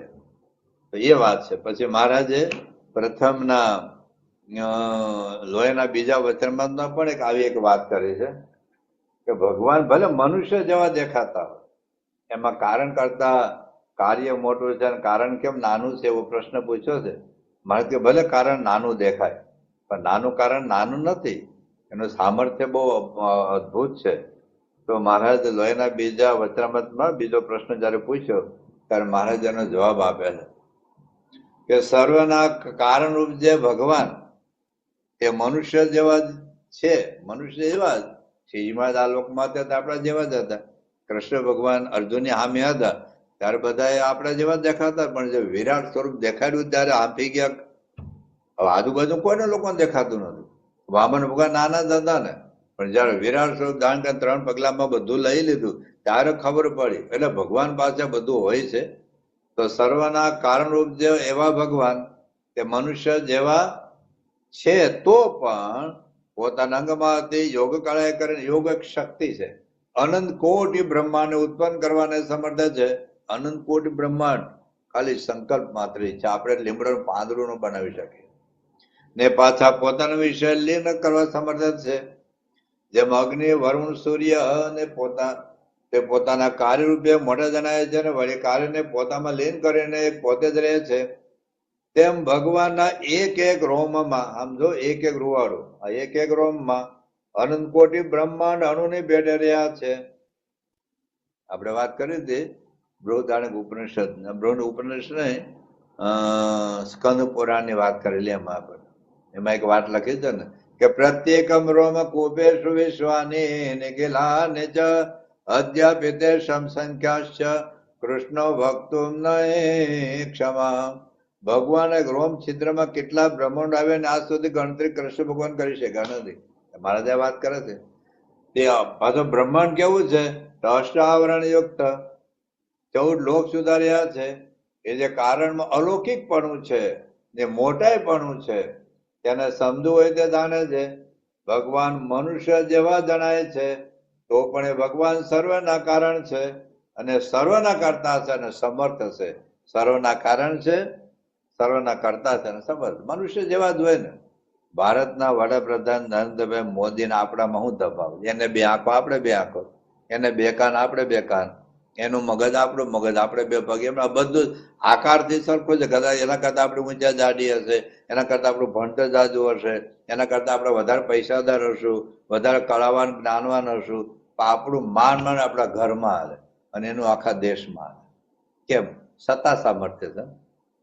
સત્તા સામર્થ્ય દેખાય આપણા જેવા. એમ ભગવાન આપણા જેવા દેખાય પણ એ આપણા જેવા નથી. 2 એપિસોડ જોઈએ આપણે અક્ષરબ્રહ્મ ગુણાદિ સત્રના, તો મહંસ તાકાત, મહંસ સામર્થ્ય અને શક્તિનો આપણને ખબર પડશે. પછી મહારાજા લોહીના ચોથા વચનામૃતમાં પણ આ ભગવાનની કેવી શક્તિ છે એની એક જુદો દ્રષ્ટિકોણ આપણને આપ્યો છે. આ શું છે કે આપણે જુદા જુદા દ્રષ્ટિકોણથી ભગવાનને જયારે આપણે સમજીએ તો આપણને ભગવાનનો યથાર્થ મહિમા આપણને સમજાય. જેમ વ્યાસજી એક હતા, તેને શુકજીને સાધ કર્યો, ત્યારે સ્થાવર જંગમ સર્વે જીવ મારીને સાધ કર્યો, અને શુકજી હુંકારો દીધો ત્યારે પણ સ્થાવર જંગમ સર્વ સૃષ્ટિ મારીને હુંકારો દીધો. એવી રીતે શુકજી જેવા મોટા સિદ્ધ હોય તે પણ જે સર્વ જગતમાં વ્યાપવાનું સમર્થ થાય છે તે તો ભગવાનના ભજનના પ્રતાપ કરીને યોગ કળાને પામ્યા છે. તો પોતે ભગવાન પુરુષોત્તમ તે તો યોગેશ્વર છે ને સર્વ યોગ કળાને નિધિ છે. એક સેકન્ડ રહ્યા થકા અનંત કોટી બ્રહ્માંડમાં પોતાની ઈચ્છા કરીને જ્યાં જેમ ઘટે ત્યાં તેમ ભાષે. એમાં શું કહેવું? અને એ ભગવાનમાં એમ હોય તેમાં શું આશ્ચર્ય છે? કેમ જે કોઈ ગોળીઓ હોય કે તુચ્છ માયાના દાને છે તેમાં પણ લોકોને કેવું આશ્ચર્ય થાય છે ને તેની યથાર્થ ખબર પડતી નથી. તો ભગવાનમાં તો સર્વ યુગ કળાઓ રહી છે, તે મહા ઐશ્વર્યરૂપ છે, તેનો જીવ કેમ જાણી શકે? બાપા પાસે સ્વામી ત્યાં વિદ્યાનગર હતા અને કેલાલ જાદુગર આવે અને કેલાલને બાપા પ્રત્યે ખૂબ પ્રેમ, લાગણી. અને સ્વામીના વચન એને ઘણી જાહેરમાં કીધું હતું કે મને પ્રમુખ સાહેબ કીધું છે તો હું કોઈ વ્યસનની જાહેરાતમાં નહીં પડું. તો 50 લાખ રૂપિયાનો ઓફર કરેલી પણ એને ના પાડી કે હું વ્યસનની ખોટી જાહેરાતમાં નહીં પડું. પણ સ્વામી પાસે આવેલા. સ્વામી કે મારા ખેલ દુનિયાના હજારો લાખો લોકો જોયા છે પણ તમે મારો ખેલ જુઓ તો મારી કળા પાવન થાય. સ્વામી કે તમારા ખેલમાં તો બધી લેડીઝ પાત્રો હોય એટલે અમે ન આવી શકીએ. કે સ્વામી આપ જયારે હશો ત્યારે કોઈ લેડીઝ પાત્ર નહીં આવવા દઈએ, અમે જેન્ટ પાત્ર દ્વારા બધું કરીશું. એટલે આનંદ ટાઉન હોલની અંદર આ કાર્યક્રમ હતો. તો બાપા બધા સંતો હતા અને વિદ્યાનગરના બધા છાત્રના યુવકો હતા અને આનંદના થોડાક મુખ્ય ગરીબ ભક્તો હતા. તો એ વખતે જે કેલાલે જાદુના ખેલ કર્યા બધા, બાપા તો જોવા માંડ્યા. શું સ્ટેજ ઉપર ગાડી લાયા, લાલ કલરની ગાડી હતી, લગભગ મારુતિ વાન હતી. 2-3 યુવકોને ઓડિયન્સમાંથી બોલાયા કે તમે જો ગાડી ન અડો. સાચી છે ને, ગાડી ચાલુ હતી, ગાડી ચાલુ હતી, હોર્ન વાગતી હતી, ચારે બધું પહેર્યા, વ્હીલ જોયા, આમ ટકોરા માર્યા. પછી નીચે તો ટાઉન હોલ હતો એટલે પાકું પ્લેટફોર્મ હોય, ચારે બાજુ દિવાલ પાકી હોય, ઉપર પણ સ્લેબ બધું પાકું જ હોય ને. એકાદે નાની ચમચી ગુમ કરી શકો, વીંટી ગુમ કરી શકો, તો આ મારુતિ કાર થોડી ગુમ થાય. એટલે બધા 3-4 બધા યુવકોએ જોયું, હાથ અડાડ્યો, ગાડી ચાલુ હતી, બધું જ હતું અને કેલાલે અચાનક ગાડી અદ્રશ્ય કરી દીધી. તો ચારે બાજુ સ્વામી તો જોવા જ મહિને કે ગાડી ગઈ ક્યાં? એ તો કેલાલ કે હું કઈ ભગવાન નથી, હું તો જાદુગર છું. એટલે હાથ ચાલે કે એના ખેલ છે. પણ એવી આ લોકના જાદુગરો એમાંય આપણને ખબર નથી પડતી. તો ભગવાન તો જાદુગરના બાપ છે, નટવર કહેવાય. તો એ તો અતિ સમર્થ છે, ભલે દેખાડતા નથી પણ છે ખરા. મારે લોહીના 13મા વચનામૃતમાં વાત કરી છે કે પુરુષોત્તમ નારાયણ અતિ સમર્થ છે. મહારાજે લોહીના 13માં શું કહે છે? જો અતિ સમર્થ છે ને કર્તુમ અકર્તુમ અન્યથા કર્તુમ, જેને ગઈકાલે આપણે નિરૂપણ કરેલું છે. જે પોતાની ઈચ્છામાં આવ્યો તો અક્ષરધામને વિશે રહ્યા જે મુક્ત, એ સર્વને પોતાના વિશે તેજના વિશે લીન કરીને પોતે એક વિરાજમાં રહે છે. અને સૂજે તો એ સર્વે મુક્ત એમને સેવા થકા એમને ભક્તિ અંગીકાર કરે છે. અને એ અક્ષરધામને વિશે પોતે રહ્યા અક્ષરને પણ લીન કરી શકે અને સરળ થકલે કરે. એને કોઈને આધારની જરૂર નથી. મેં કાલે વાત કરી છે ને કે આપણા મોક્ષ માટે અક્ષર બ્રહ્મ ને પરબ્રહ્મ ની જરૂર પડે, પણ પરબ્રહ્મ ને તો અક્ષર બ્રહ્મ વગેરે પણ કલ્યાણ કરી શકે. એટલે મહારાજના વખતમાં કદાચ કોઈ અક્ષર બ્રહ્મ ગુણાતીતાન સાહેબ ન જાણે, પણ મહારાજ પોતે હાજર હતા. એટલે એમના પોતે જો એને યથાર્થ નિષ્ઠા પોતે કરાવી પણ શકે. પણ શ્રીજીમાં ધામમાં ગયા પછી પ્રગટ વગર મોક્ષ થાય એમ નથી. તો પ્રગટની પરંપરા અક્ષર બ્રહ્મ દ્વારા છે. જે અક્ષર બ્રહ્મ ગુણાતીતાન સ્વામી છે એ આપણે સમજવું પડે. તો મૂળ પરબ્રહ્મ તો અક્ષર કરતા અનંત અનંત અનંત અનંત અનંત પર એ પરબ્રહ્મ છે. વળી મહારાજે પંચાળાના 7મા વચનામૃતમાં નટની વાત કરી છે. એક આપણે વાર્તા યોગી બાપા કહેતા કે નટ આવ્યો હતો રાજાના દરબારમાં કે મારે ખેલ ખેલવો છે. અને પછી બધે પ્રજા બોલાવેલી કે હમણાં તો ઇન્દ્રના અસુરો સાથે યુદ્ધ ચાલે છે, ઇન્દ્ર મને બોલાવ્યો છો, મદદ કરવા માટે જાઉં છું, મારા છોકરાને બહેરા તમે હાથવજો. તો દોરડું નાખ્યું આકાશમાં દોરડું રહી ગયું અને પેલો નટ ઉપર ગયો અને થોડી વાર પછી બધા તમે યુદ્ધનો અવાજ આવવા માંડ્યા બધા, અને એમાં આનો હાથ કપાયેલો પડ્યો, પગ કપાયેલો પડ્યો, અને પછી માથું કપાયેલું પડ્યું. બધાને બહુ દુઃખ થઈ ગયું. પછી તો એ વખતે કઈ પેલા સતી પ્રથાનો બધો રિવાજ હશે. એટલે પત્ની કે ભાઈ મારે તો પતિવ્રતા સ્ત્રી છું, મારે તો સતી થવું પડે, તમે બધે જાહેરમાં પ્રોગ્રામ કરો. એટલે બધા લાકડા લાવ્યા. બધા દુઃખી તો હતા જ, પણ આ પત્ની કે ના મારે તો હવે જીવું જ નથી, મારે તો મરી જવું છે પતિ સાથે. એટલે ચિતા ખડકી અને બધે પછી આગ લગાડી અને પતિ પત્ની બે રાગ થઈ ગઈ, મરી ગયા. અને થોડી વાર પછી પાછું દોરડું હેઠું આવ્યું. એટલે પેલો આવ્યો કે હું ગયો તો યુદ્ધના મેદાનમાં અને ભગવાન દયાથી આમાં દેવોની જીત થઈને અસુરોનો સંહાર થઈ ગયો. એટલે પછી રાજાને કે મારી પત્ની લાવો. પેલા તું હમણાં હળગી ગયો, આખી દુનિયાએ જોયું ભાઈ, જેટલા બધા બેઠા હતા તારા કટકા આવ્યા, હાથ પગ તારું માથું ને એ તો ખકોડા મૂકીને બળી ગઈ કે ના મારી પત્નીને તમે જ રાખે છે. મારે ગરીબ માણસની પત્ની તમે હું કામ હંતાડો છો ભાઈ સાહેબ, આપી દો ને. કે ભાઈ બળી ગઈ કે ક્યાં છે? કે હું બોલાવું છું. કે બોલાવ. કે ધમલાની માં તો બોલાયો તો આવી હેઠી એના રાજમહેલમાંથી બહાર આવી. તો બધા જોઈ રહ્યા કે આ શું છે કાર્યક્રમ આ બધો? હમણાં આ બળી ગઈ હતી ને આ બધો કાર્યક્રમ, આ બધો જ કાર્યક્રમ એનો છોકરો જોતો તેને ખબર હતી બધી કે આ તો આંખના બધા નજર બંધીના ખેલ છે. એને તો ઘણા બધા ખેલ જોયા. એને કોઈ અહોભાવે નહોતો. એનું પિતા મૃત્યુ પામે એનું દુઃખ નહોતું, માતા હળગી ગઈ એનું દુઃખ નહોતું, એને ખબર જ હતી આ બધો કાર્યક્રમ છે ને નજર બંધીના ખેલ છે.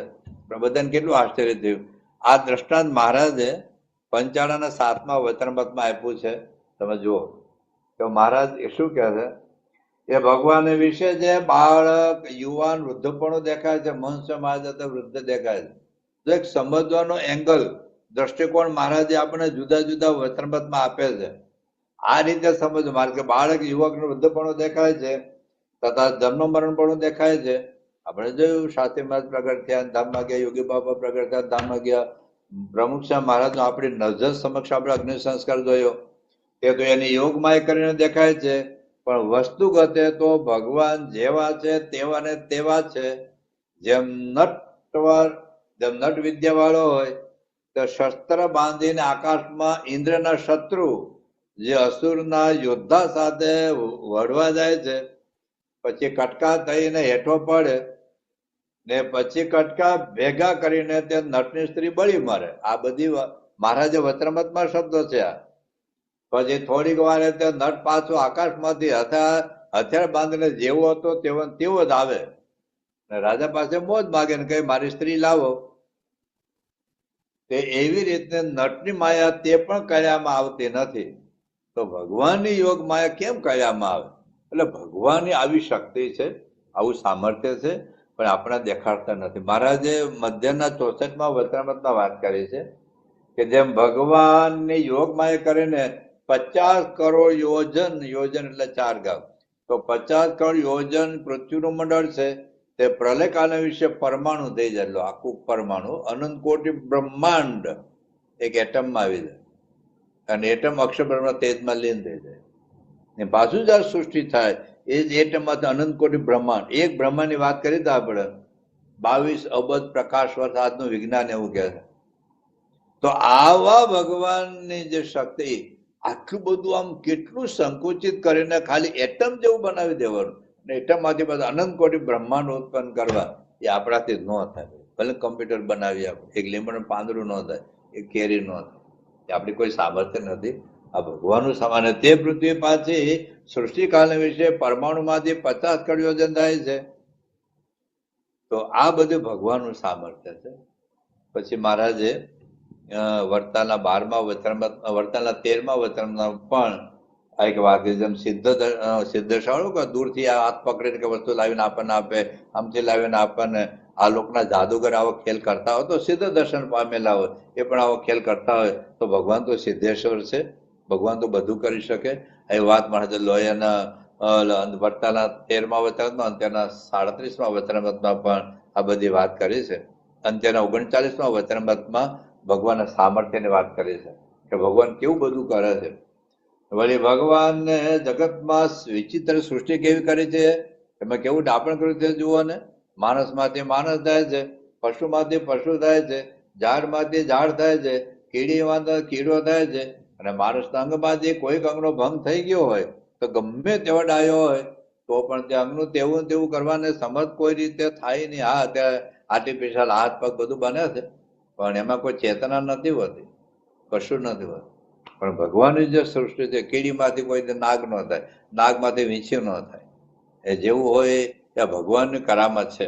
અને આ એટલા માટે નિષ્ણાત સ્વામી લખ્યું છે કે જેને રચ્યું આ જગત જાણો, જોજે જાતું નું રે મૂંઝાય, જોતા મૂંઝાય જાય મત, એવું કર્યું ભાત ભાત નું રે, એને કર્યું એવું એક થાય નહીં જરૂર જાણીએ રે, વણ કરીએ વિવેક સિદ્ધ અભિમાન આણીએ. ભગવાને કર્યું છે. ભગવાન આવા મહાસામર્થ્યની તુલનામાં હું આપણું છે ભાઈ? તો અહંકાર લઈને ફરવા કરતા ભગવાનનો મહિમા સમજીએ. હવે આ બધું સામર્થ્ય આકાશમાં રહેલા ભગવાનની વાત નથી. ભગવાન કે જેવું કરનાર હું છું. પ્રથમનું 27મા વચનામૃત મહારાજ કહે છે કે ભગવાનને ભજવાને તો સર્વેની ઈચ્છા છે, પણ સમજણમાં ફેર છે. તો સમજણમાં ફેરની વાત મારે શું કે છે સાંભળજો. પરમેશ્વરને ભજવાની તો સર્વેની ઈચ્છા છે, પણ સમજણમાં ફેર છે. સમજણ મહારાજ કહે છે ને, તમે આ સ્વરૂપને પરિપૂર્ણ સમજતા નથી. તો પરિપૂર્ણ સમજવા એટલે આ સ્વરૂપ મહારાજ પોતાની વાત કરે. હવે મારે શું કહે છે? માટે જેની આવી સમજણ હોય તેના હૃદયમાં ભગવાન સર્વ પ્રકારે નિવાસ કરીને રહે છે.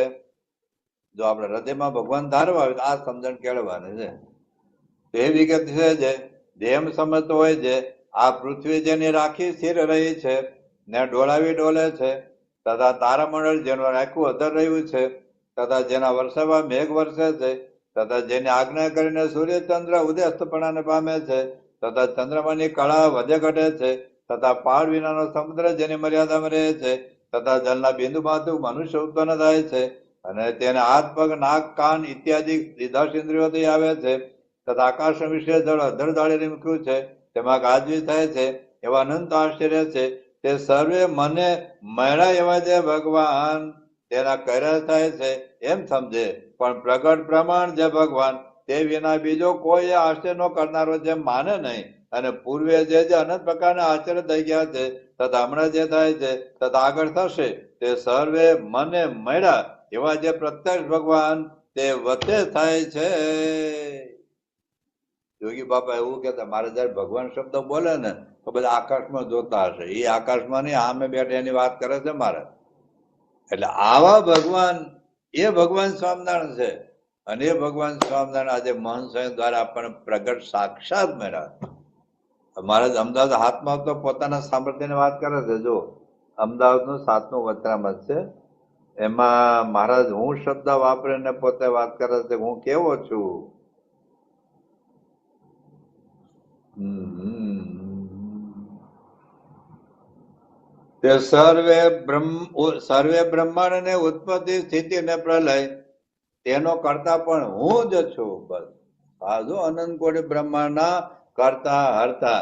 મારે તો ખોટું પણ કોઈ સ્વાર્થ નથી. આગળ આપણે જોઈ ગયા, કોઈ એને મનાવું નથી. ભગવાન હું આપણે 2-5 જણા નો માને ત્યારે હું ઓછું થઈ જાય. ચાલો, રામ ભગવાન રાવણ નહોતો માનતો, હું રામનું ઓછું થઈ ગયું. કૃષ્ણ ભગવાન કંસી સુવન નહોતો માનતો, કૃષ્ણ ભગવાન હું ઓછું થઈ ગયું. ભાઈ સાહેબ, 2-5 જણા ન માને એનાથી કે ભગવાન પણ મટી જતું નથી. અક્ષરધામમાં અનંત કોટી મુક્ત એને ભગવાન માને દર્શન કરે છે. આ તો દયા કરીને આપણા માટે પૃથ્વી પર આવ્યા, આપણા જેવા થયા, આપણું બધું સહન કર્યું.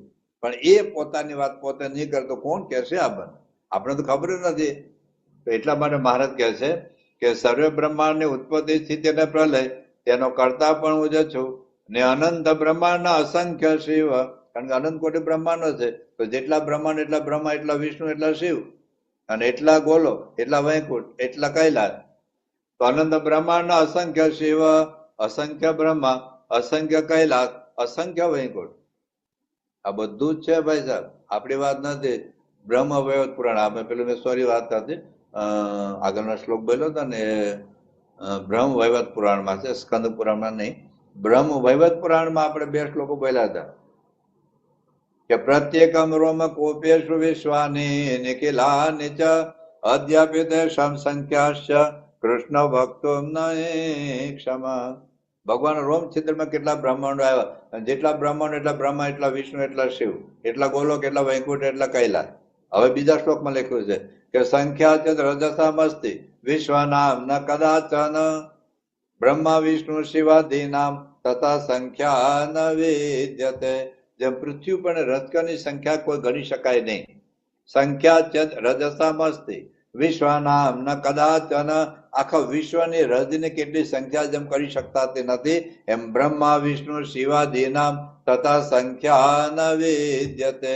કેટલા બ્રહ્મા, કેટલા શિવ, કેટલી એની કોઈ ગણતરી જ નથી. તો અસંખ્ય થાય કે નહીં? હવે એ જે બ્રહ્મ વૈવત પુરાણમાં લખ્યું છે એ મહારાજ અહીં લખ્યું છે. તો તમે પેલા બધા સનાતન વાળા ટેંટે કરશે કે અનંત બ્રહ્માંડ, અનંત વિષ્ણુ, અનંત શિવ ક્યાં છે ભાઈ? તમારા ગ્રંથમાં ખોટા ચોપડા ચિત્રેલા જેવું લોકો કહે છે. તો બ્રહ્મ વૈવત પુરાણ ભગવાન સ્વામિનારાયણ નથી લખ્યું ભાઈ સાહેબ, એ વ્યાસજીએ લખ્યું છે. અને વ્યાસજીને એને ખબર જ આ બધે લખ્યું છે બધું જ. તો મહારાજ જ વતરમતમાં વાત કરે છે કે અનંત બ્રહ્માંડ, અસંખ્ય શિવ, અસંખ્ય બ્રહ્મા, અસંખ્ય કૈલાસ, અસંખ્ય વૈકુંઠ અને ગોલો અસંખ્ય છે. અને બ્રહ્મપુરાણના અસંખ્ય કરોડ બીજી ભૂમિકાઓ એ મારે તેજે કરીને તેજયમાન છે. અને વળી હું કેવો છું તો મારા પગના અંગૂઠે કરીને પૃથ્વીને ડગાવું તો અસંખ્ય બ્રહ્માંડની પૃથ્વી ડગવા લાગે. ને મારે તેજે કરીને સૂર્ય, ચંદ્રમા, તારાદિક સર્વ તેજયમાન છે. એવો જે હું તે મારી વિશે એમ સમજીને નિશ્ચય કરે તો ભગવાન એવો જે હું તે મારી વિશે મન સ્થિર થાય ને કોઈ કાળે વ્યભિચારને પામે નહીં. ને જે જીવ મારા શરણે આવ્યા છે અને એમ સમજશે, મેં જે આગળ વાત કરી ને એમ સમજશે, તે સર્વેને હું સર્વોપરી એવું છે મારું ધામ તેને પ્રમાણીશ અને સર્વેને અંદર અમે જવા કરીશ ને બ્રહ્માંડોની ઉત્પત્તિ આદિ કરે એવા સમજ કરીશ. તો શ્રીજી મહારાજ આ શક્તિ એનામાં રહેલી છે. તો આપણે 2 ગુણો જોયા, જ્ઞાન અને શક્તિ. આપણામાં જ્ઞાન છે, આપણામાં શક્તિ છે. અક્ષર બ્રહ્મ પણ જ્ઞાન શક્તિ છે. આપણા કરતા ઈશ્વરમાં જ્ઞાન શક્તિ વધારે છે. ઈશ્વર કરતા અક્ષર મુક્તમાં જ્ઞાન શક્તિ વધારે છે. અને અક્ષર મુક્ત કરતા અક્ષર બ્રહ્મ જ્ઞાન અને શક્તિ વધારે છે. પણ અક્ષર બ્રહ્મના જ્ઞાન અને શક્તિ કરતા પરબ્રહ્મનું જે જ્ઞાન શક્તિ એ અનંત અનંત અનંત અનંત ગણા અધિક છે. એની કોઈ તુલનામાં આવી શકે એવું નથી. આવા પરબ્રહ્મ પુરુષોત્તમ નારાયણ અને એવા અક્ષર બ્રહ્મ આજે બંને યતો મામ મિલિત સાક્ષાત અક્ષર પુરુષોત્તમ. મન સમાજે શિક્ષા આ સત્સંગ દેશ ગ્રંથમાં લખ્યું છે. આવા જ અક્ષર પુરુષોત્તમ એ આજે આપણને બંને એક જ સ્વરૂપ દ્વારા પ્રાપ્ત થયા છે. તો આવો જયારે આપણે મહંસાના દર્શન કરીએ અથવા એને મૂર્તિના દર્શન કરીએ અથવા એનું ભજન કરીએ તો અક્ષરમ અહમ પુરુષોત્તમનો દાસોત્મે. તો કયા પુરુષોત્તમનો હું દાસ છું? આ જગતમાં તો દાસ થઈને ફરીએ છે, પણ આ પરબ્રહ્મ પુરુષોત્તમ નારાયણ કેવા મને મળ્યા છે. તો આ 2 ગુણોનો આપણે વિચાર કર્યો. બાકીના જે 4 ગુણનો વિચાર આપણે આપણા પ્રવચનમાં કરીશું. ટૂંકમાં આવા ભગવાનનો મહિમા આપણે જેટલો વધારે સમજાવે, આવા બધા અસાધારણ શક્તિના આપણે જોયા હતા બાપાના પ્રસંગો, અઘટિત ઘટના સામર્થ્ય. તો જયારે પેલું શું કહેવાય IMAX ફિલ્મ બનતી હતી, કેટલા બધા ચમત્કાર અનુભવ આપણને કોઈ શક્યતા જ નહોતી એને થઈ. અત્યારે મનસન દ્વારા પણ આ બધા કેટલા ચમત્કાર, એટલે 2 એપિસોડ ફરી જોઈ લીધો ભગવાનની શક્તિ, તો પ્રમુખ સાહેબ મહંત સાહેબ મહારાજનો મહિમા આપણે સમજાશે. કે જયારે આપણે જીવન છે તે વાંચીએ તો સાંભળીએ તો જે 6 ગુણો જે છે, જ્ઞાન, શક્તિ, બળ, વીર્ય, ઐશ્વર્ય, તેજ, આ 6 ગુણો ભગવાનમાં ગુણાતી સત્પુરુષમાં છે, દેખાય છે આપણા જેવા નથી. એનો મહિમા આપણે વધારે સમજાશે. આવો મહિમા આપણે સમજી શકીએ એ જ પ્રાર્થના. ગુણાતીતમ ગુરુમ પ્રાપ્ય બ્રહ્મ રૂપમ નિજાત્મનઃ વિભાવ્ય દાસ ભાવેન સ્વામિનારાયણમ ભજે. શ્રી હરિમ સાક્ષરમ સર્વદેવેશ્વરમ ભક્તિ ધર્માત્મજમ દિવ્ય રૂપમ પરમ શાંતિદમ મુક્તિદમ કામદમ કારણમ સ્વામિનારાયણમ નીલકંઠમ ભજે. શ્રી હરિ.